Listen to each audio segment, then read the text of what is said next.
Hello, it is Kim Marie, and today I want to talk about struggle. So many of us are struggling, and that's just a really big passion for me because life goes by way too fast, and to not be able to enjoy it really is heartbreaking, right? And I definitely have had a lot of struggle in my life, so that's how I've learned all these tools. And I didn't find them all in one place. They took me years and years and years to find. But now I have them all compiled in one little toolbox so that whenever I do struggle, I know how to get out of it.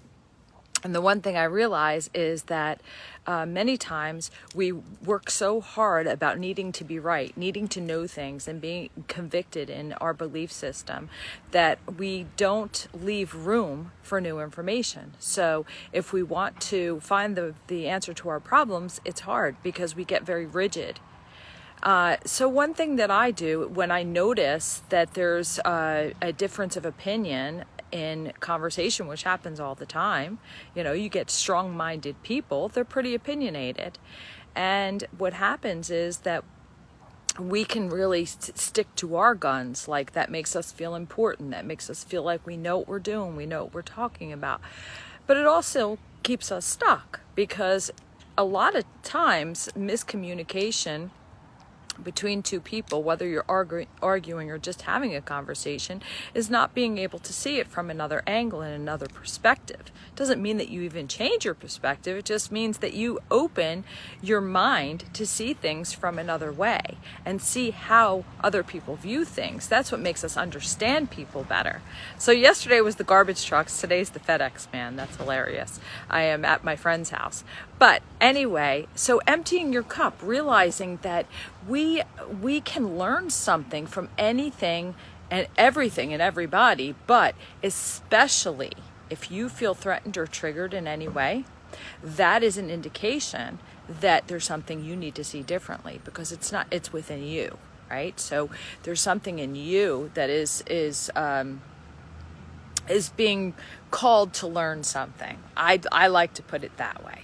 So when I'm in a conversation and there's a strong opinion and it makes me want to judge them, or it makes me want to, it makes me feel squashed in some way, or it makes me feel misunderstood, or some, people can attach a story to if someone is saying this one thing, they can take it personally, and it's not even about them. It has nothing to do with them. It has to do with the other person's journey, where the other person is, right?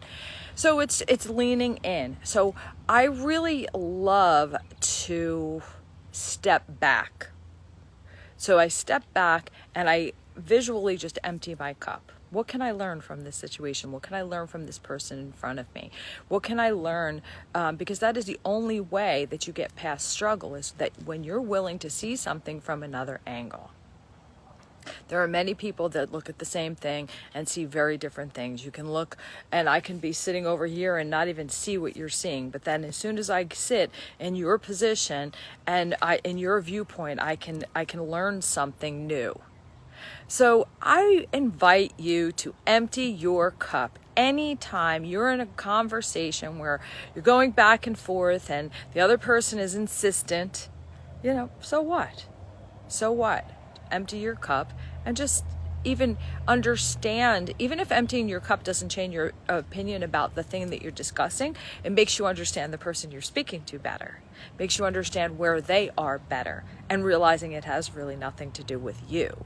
So there's so much we can learn from that one simple exercise of emptying your cup, because if you go in knowing everything, you're not going to learn anything. Many times people try a practice, like I said, like yoga I was talking about yesterday, or meditation, and they don't understand it, so they just say it doesn't work, and without even realizing what we can learn from it, right? And again, maybe those things aren't for you. I'm not saying they have to be. But what I learned was when I emptied my cup, they were hugely beneficial and a huge part of my life. And they make my life peaceful and happy, and I'm open, and I'm more joyful and playful. And so, hey, it works for me. but I had to open my cup first. And the same with relationships. I have a lot of relationships that I really adore now that I understand the person better. When I backed up and didn't let the edges that we rub against each other come between us. So, you have an amazing, amazing day. It's gorgeous out here. I am in New Jersey going to a wedding. Very excited. And I hope you have an amazing weekend. Bye-bye.